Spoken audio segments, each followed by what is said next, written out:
திரும்பவும் ஒரு தனி வட்டி கொஸ்டின். ஸோ இங்க என்ன கொடுத்துருக்காங்க பாருங்க. ரூபாய் 7,000 அசலுக்கு ரூபாய் 7,000 அசலுக்கு 16 மாதங்களில் 16 மாதங்கள் எவ்வளவு மாறுது? 1680 தனி வட்டி கிடைக்குது சார். 1680 தனி வட்டி தான் கிடைக்குது. அப்ப வட்டி வீதம் காண்க.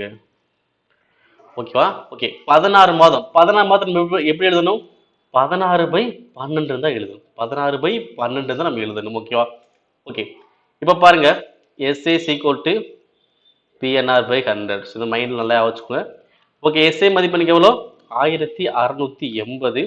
அசல் மதிப்பு 7,000 வகுத்தல் கீழே 100 வந்து 7,000 கீழே வந்து 100 போட்டாச்சு. இன்ட்டு எத்தனை வருஷம்? 16 மாதம். 16 மாதம்னா 16/12 இன்ட்டு வட்டி வீதம் எனக்கு தெரியாது.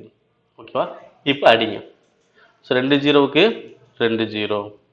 அடுத்து 3 12 4 16. அடுத்து மேலே மேலே அடிக்கலாம். ஓகேவா? ஸோ இந்த ஒரு 0க்கு இந்த ஒரு 0 கேன்சல் பண்ணிடலாம். ஓகே. இப்போ அடிச்சோம்னா 4 7 7 14 மீதி 2 28ல் 4. ஓகே. அடுத்து 1 4 6 24. ஸோ அடுத்து 3 வச்சு இங்கே பெருக்குமா? அப்போ 6 × 3 எவ்வளோ வரும்? 18. ஸோ இங்கே என்னதான் இருக்கு மீதி? 6 மட்டும்தான் இருக்கும். ஓகேவா? அப்போ வட்டி வீதம் எவ்வளோ வருது?